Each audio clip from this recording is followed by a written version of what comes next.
So, my wife, let's call her Emma, cheated on me with a so-called friend of mine, Jake. A bit of backstory. We met when I was 22 at another friend's wedding. She was a good friend of the bride, and I was good friends with the groom. They sat us at the same table, hoping we would hit it off. When I first saw her, I was utterly blown away by her beauty. When she sat down and we started talking, we found out we had much in common and instantly clicked. We spoke briefly, ate dinner, and then hit the dance floor. We danced and drank through the night and kissed in the middle of the dance floor.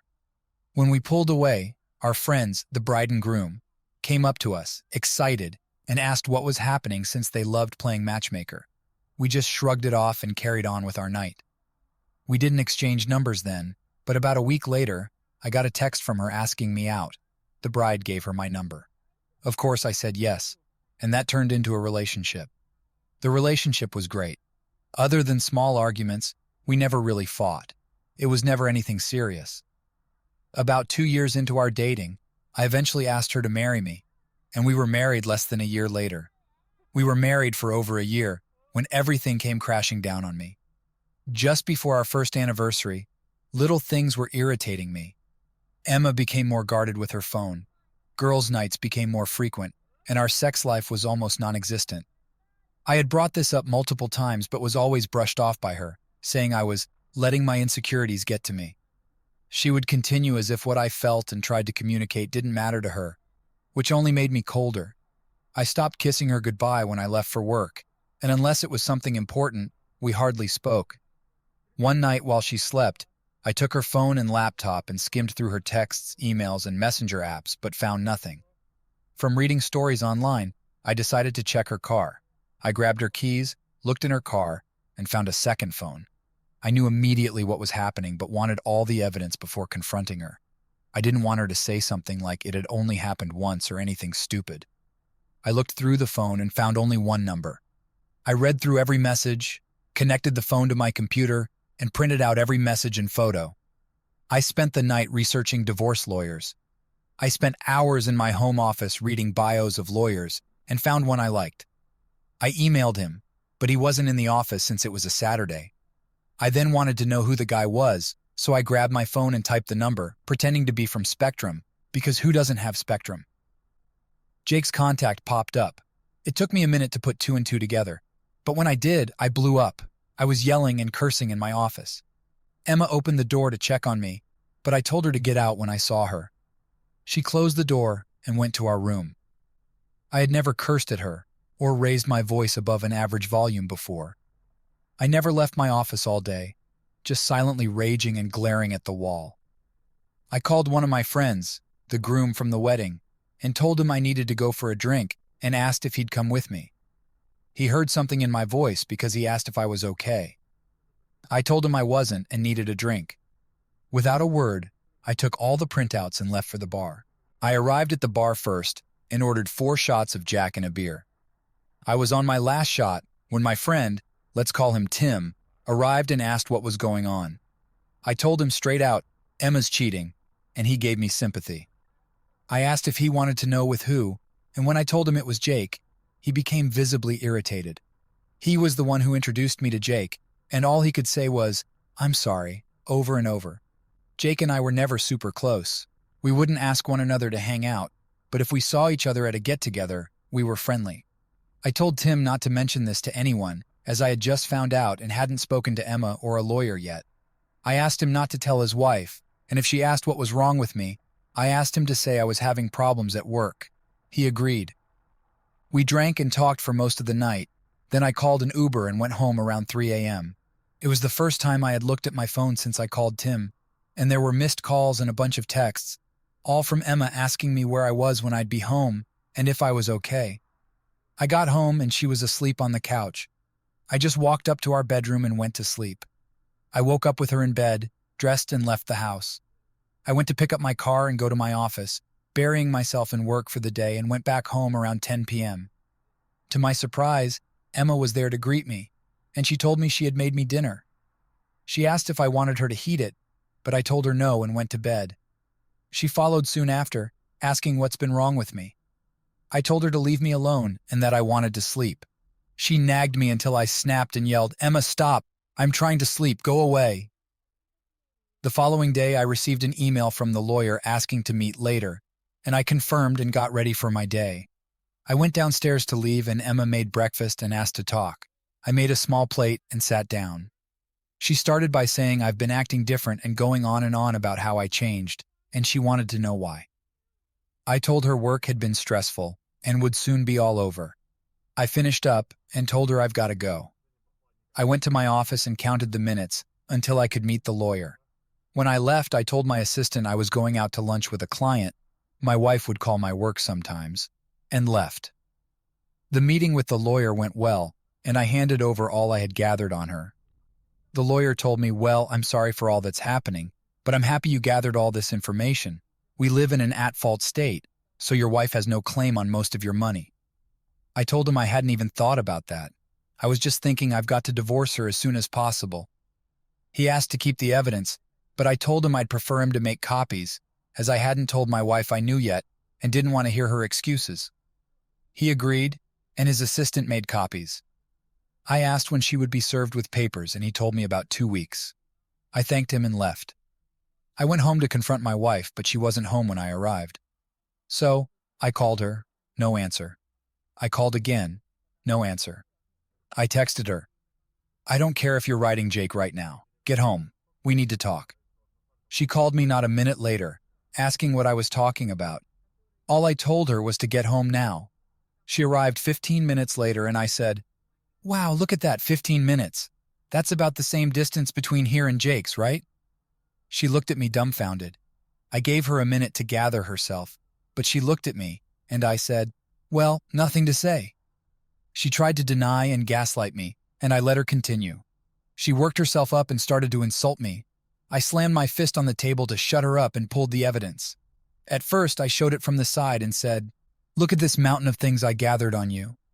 Then I showed her each printout one at a time. She told me to stop and started to cry. She tried to apologize and told me she loved me.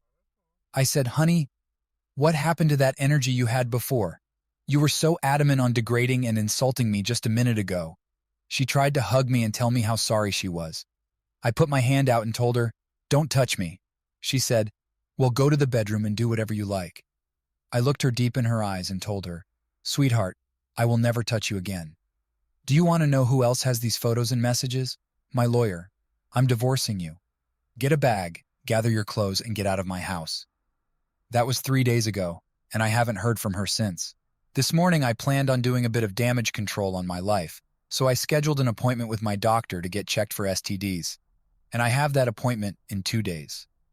Next, I contacted everyone close to me, my father and a few friends. They've all been supportive, offering their advice and asking if I need help with anything. But as I've got this crap under control, I declined. Then, I started contacting her family.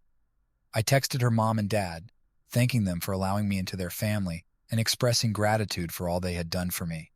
However, I informed them that Em and I are getting divorced and would miss them terribly. Not really. They were very suffocating. And while they are great people, I'm happy I no longer have to deal with it. I then told them if they had any questions, feel free to ask. I didn't hear back from them for a while, so I moved on to Em's sister. This hurt because her sister and I were good friends, and I knew this would mess up that friendship. I texted her, "Hey, I'm sorry to have to text you this, but Em and I are getting divorced, and I wanted you to know. Thank you. From day one, you accepted me as a brother. I will be around if you ever need anything from me." Around the time I sent that text, her parents responded. I'll type up how the conversation went. Parents, we are so sorry to hear this. What happened? Why hasn't Em said anything to us? Me. Em has been in an affair for at least a year. I suspect it started before our wedding. I'm unsure why she hasn't reached out, but you should call her. She left the house. I figured she would have gone to you. Parents. No, we have yet to hear from her. We'll call her. Thanks for letting us know. Are you sure she was having an affair? Me. I am optimistic. I found their texts. Parents. We're so sorry she did that. We'll try to contact her. After dealing with her family, I moved on to Jay's fiancée. I thought it would be demanding that Em and Jay would have conspired in some master plan, but either Em didn't tell him I found out, or they're idiots. I texted her around 2 p.m. and asked if we could meet for a coffee or something. By 2:05, she agreed and told me to meet her at some gross hipster coffee shop across from her work at 2:30. I arrived first, ordered my horrible coffee, and waited a few minutes. She walked in, ordered hers, and came and joined me. I told her, "There's no easy way to say what I'm about to tell you, so I'm just going to blurt it out. Jay has been cheating on you with my wife. It's been going on for more than a year." She was shocked, so I told her, "I only found out a few days ago. I know I should have told you then, but I had a divorce to get started and my pity to deal with." She asked how I found out, and I told her everything in the first post.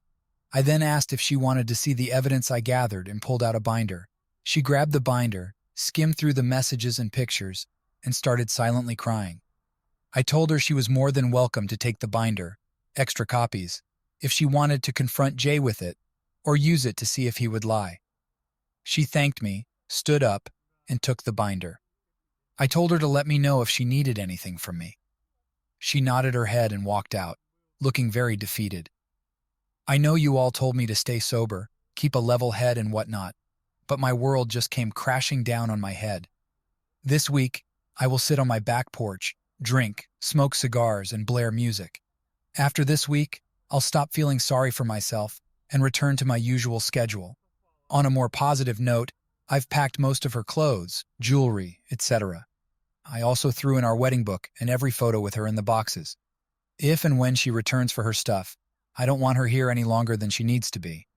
Also, before you ask, I didn't ruin her clothes. Other than a few picture frames, nothing's broken. As of right now, nothing else is happening. I told everyone I needed to tell. My doctor's appointment was scheduled, my lawyer's hard work was getting me out of this nonsense, and 90% of her things were in boxes. I don't know what's left. This might be the smoothest divorce if she stays out of my hair. So, since the last update, I've been enjoying my pity party. Drinking, and more drinking. This is my first semi-sober moment since I learned about everything, and I can't describe how I feel. I guess numb is an accurate word. In the last update, I told you all I notified everyone, and the only one who didn't respond was M's sister, who I was very close to. Well, that night I wrote the update. I had continued my drinking binge after I posted and passed out on my back patio with a bottle and a few beer cans surrounding me. I woke up to the smell of breakfast being cooked. I thought, oh Christ, M returned and thinks breakfast would make up for what she's done. I worked myself to a rage and threw myself out of the chair, ready for a screaming match. But to my surprise, it was M's sister. Let's call her Wendy. I stood there momentarily, trying to calm myself back down.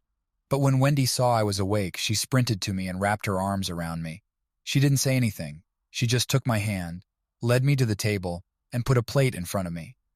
As I ate, she told me how sorry she was and that when her sister showed up at her house, she just said that we were having problems and would be fine in a few days. Then she told me that when I texted her that we were divorcing, she asked M if it would be fine. Why is he divorcing you? M just broke down and told Wendy everything. I scoffed, said there's no way she told you everything, and proceeded to tell her everything that happened. Wendy told me that M had said it was a one-time thing and that I was blowing it out of proportion. I told Wendy I had no intention of getting back together with M, and if that was why she was here, she was wasting her time. And if she's in contact with M, Wendy must tell her to find a lawyer. She laughed and said she wasn't here for her sister but for me. She told me she'd be there for her sister, but that she and I were friends, and she wouldn't abandon me, especially when I didn't do anything wrong. I stood up, went to her side of the table, and hugged her. I was so worried that all this BS going on would ruin her and my friendship, and hearing her say that made me feel so much better. Wendy stayed with me for 2 days, guest bedroom, you heathens, and left this morning as I prepared for my cabin. I had it before the marriage. M couldn't touch it.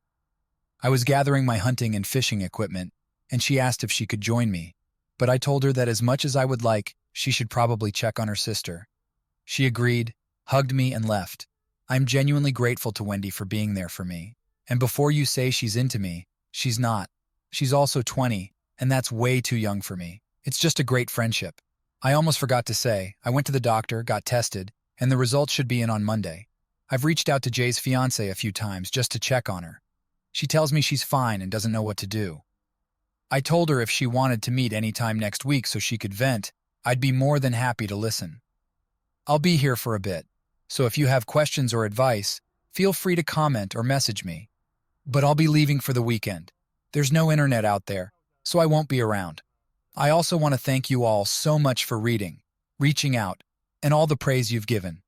You all have been a light in a truly dark time in my life. To any of you who are going through this as I am, the only thing I can say is keep your head down and focus on what you want. If it's divorce or if you reconcile, set your goals one at a time. In my case, lawyer, then doctor, and notifying everyone close. Keep it off the internet, though. Also, set time aside to get your feelings out. After W came to my house and stayed for a few days, she left when I was heading to my cabin for hunting. Good news. I got a buck, a nice fat 8-pointer. I got him on my first day out there, which I am pleased about, as it left me the rest of my time to go fishing. I only caught 2, but they were decent size, so I made one for my dinner and butchered the other. I spent the rest of my stay at the cabin, cleaning my deer and enjoying the views of nature. Other than a drink or 2 a day, I spent my trip sober as I promised. My drinking was only for last week. Now, onto the last few days. I got a call from my doctor and I'm all clean. It's not such a shock as Em and I haven't had many passionate nights in a few months, but all the same, you can never be too sure. I contacted Jay's fiancée, but haven't heard back for some time. She eventually responded, telling me she was now staying with her family. She didn't go into much detail, but her staying with her family, you can only assume, as I do, that it's not going so well. At least she's with family, safe, and with all the support that she could need. I told her if there was anything I could do, all she had to do is reach out. She asked me to meet and get coffee the following day, which I agreed to. We met at the same gross hipster coffee shop the following day and talked for about 2 hours. We talked about everything that happened with Em and me. She wanted to know what steps I was taking if I was divorcing, or if there were any chance I would reconcile. I told her after someone cheats, in my book, that's it. The amount of selfishness and disrespect it takes to cheat, let alone for a year, shows they didn't care for me. I asked her what her plan was. She told me she was confused about everything, that everything she thought was truth turned out to be lies. She wasn't sure what her next move should be, if she should move on, or if she should forgive him. I told her, if you could forgive someone for cheating on you for that time, she's a better person than me. She told me all of her family was telling her that she should forgive him and go on to get married. I told her I was going to be blunt with her. I said, just because it's what your family wants doesn't mean you need to follow along. Then I said, Jay doesn't care about marriage and what it all means. He cheated on you, his fiancée, with my wife. If that doesn't show you he's not marriage material, I don't know what will. I told her she needed to do what she thought was right and not let anyone else make decisions that would affect her life. When I found out, all I could do was think of a way my heart could trick my brain into thinking of some way I could accept it and forgive her. But I just couldn't, I said. I only talked to one person, but I had already decided, and no one could change my mind. I bet when you went to stay with your family, you had a pretty good idea of what you would do, but you let too many people in, and they all gave their take on it. I finished by telling her all she needed to do was follow her gut. Her brain and heart would always lie to her, but if her gut felt something's off 9 out of 10 times, her gut was probably right. Soon after, she thanked me, and we left each other and went home. The following day, I got a message from my lawyer that M had been successfully served at work. I thanked him for all his work, especially in the time frame he's gotten it done. Not long after that, W called and told me M hadn't left her room all day and that she was sobbing in bed. I told her she was served and probably realized how badly she messed up.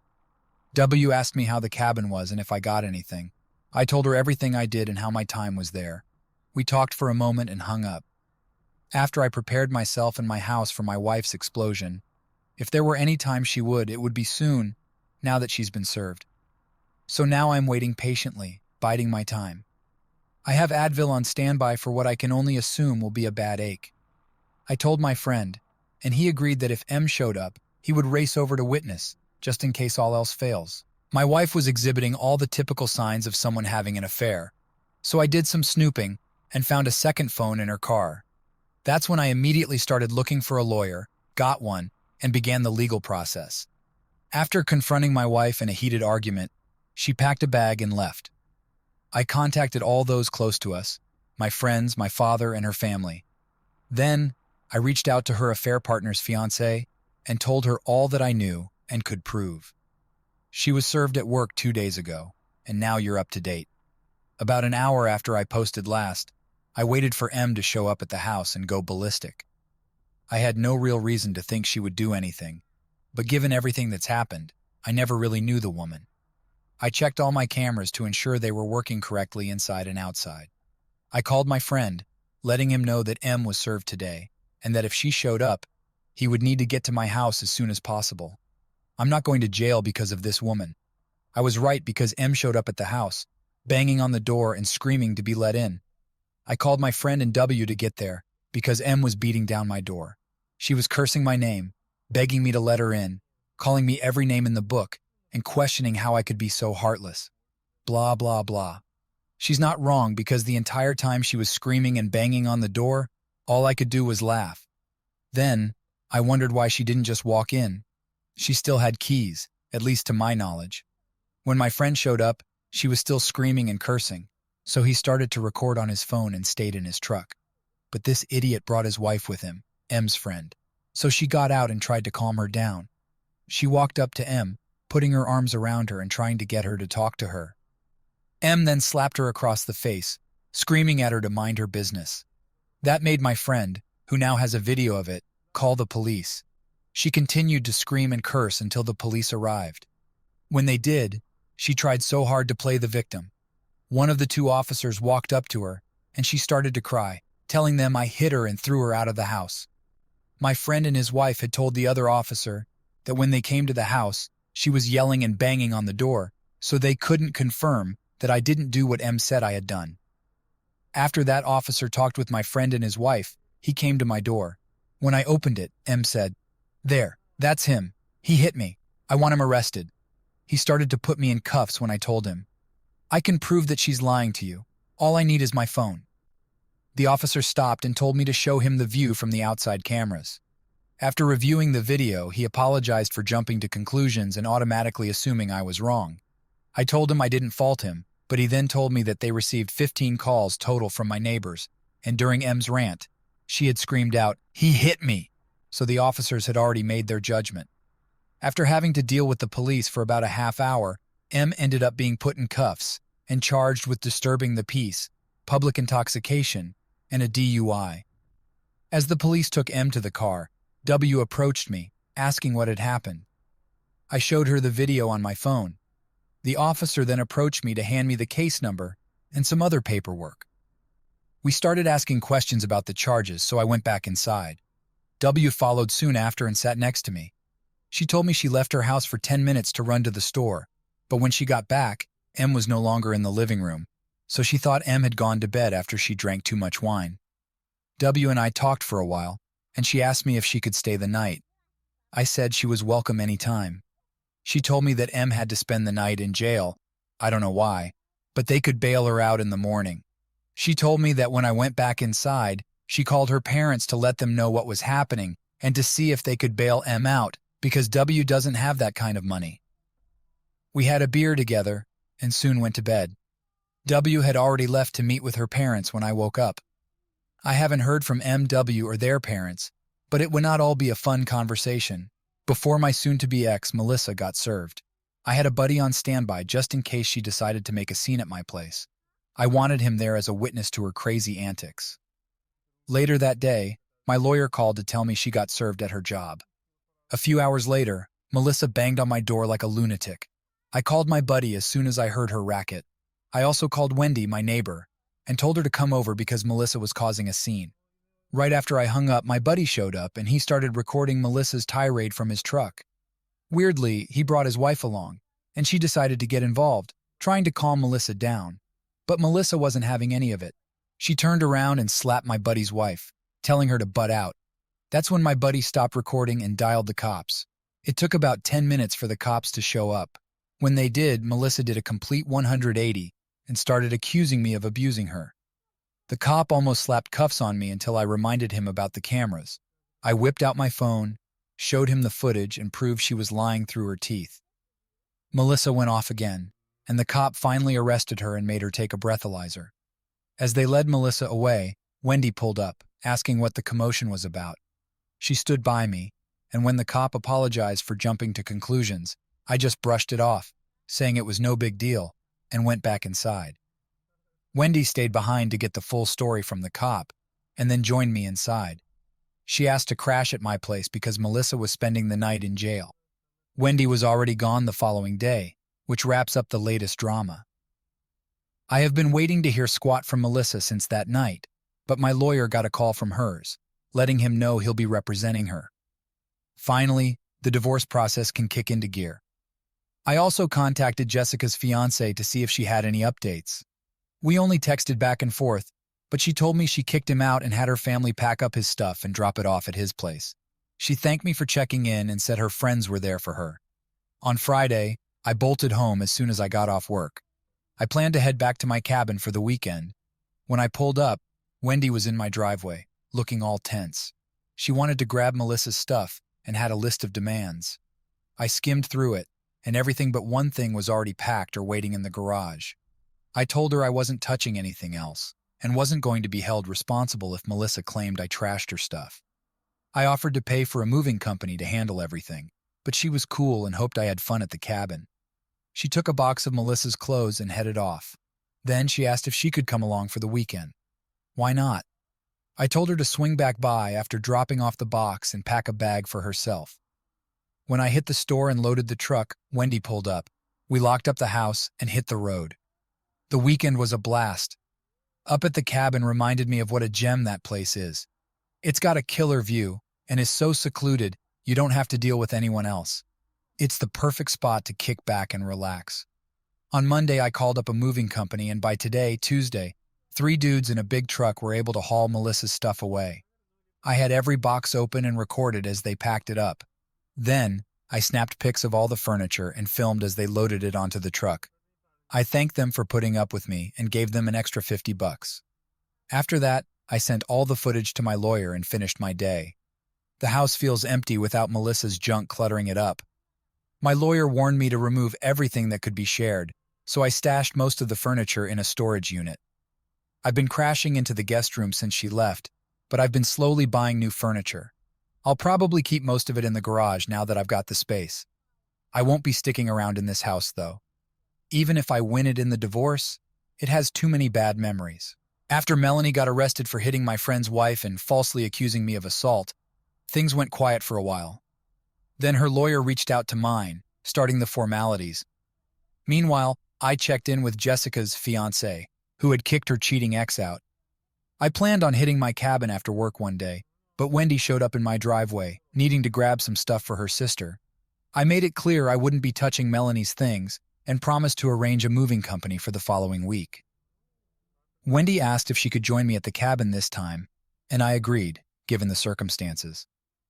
A few days after the movers took Melanie's stuff, my lawyer received paperwork claiming I damaged her things and demanded $1,500, or else she'd take me to court.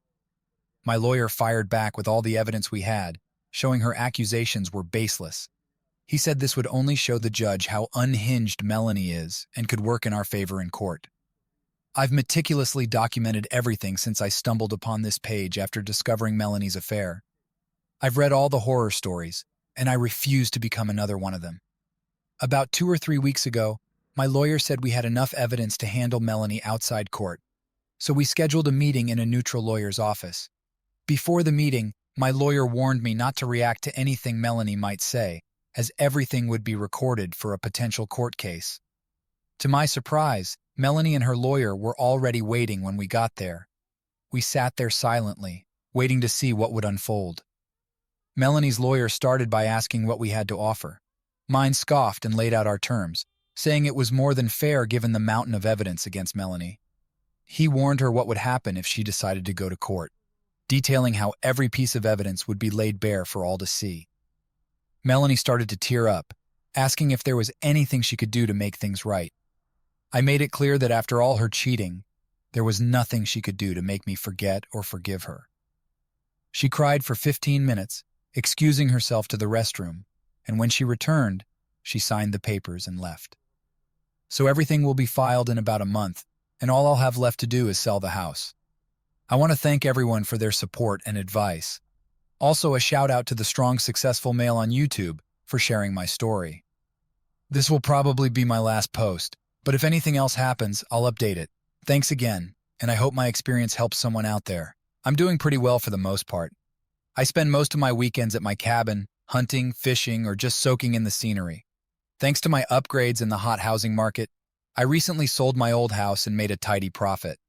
Sure, I had to split the money with my ex, but I'd pay even more to get her out of my life. With part of the money from the house sale, I bought the property next to my cabin, tripling its size. Since the divorce, I've only seen her once, and she looked nothing like the woman I first met. It was almost comical. After what she put me through, she deserves worse. She mostly avoided eye contact while her parents and I talked. She didn't even bother with a hello or goodbye. Her parents hinted about the possibility of Em and me reconciling someday, but I shut that down firmly. I made it clear I'd never be with someone with such low morals and weak will. W and I still hang out. She's worried about me, though she doesn't say it outright. She's been trying to nudge me into dating, but I'm uninterested. She says to try it, even if it's to dip my toes in the water, but it all feels like too much effort. Right now, I'm content being by myself. Once a month, W and I head out to my cabin to hang out. She enjoys hiking around my property when it's not hunting season. The rest of the money from the house sale went towards a rundown house. I've been pouring all my free time outside work into fixing it up. I spent the summer and part of the fall working on the exterior. I bought it because it had a pool, but sadly there was a crack causing a leak, so fixing it was no small task. W has been an enormous help. She's added some plants to make the place look less haunted, as she puts it, and more inviting. By the end of September, we started working on the interior. W's been helping with that too, as my taste in furniture is gross.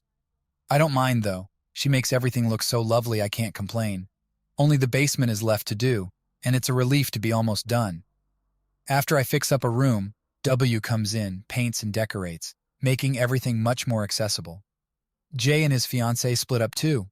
Like me, she couldn't get past the cheating, so she called off the wedding and kicked him out for good. She and I have grown closer. She hangs out with W and me, and she's even helped W with decorating. They go through wine like water, so I'll probably put a wine refrigerator in the bar I'm planning for in the basement.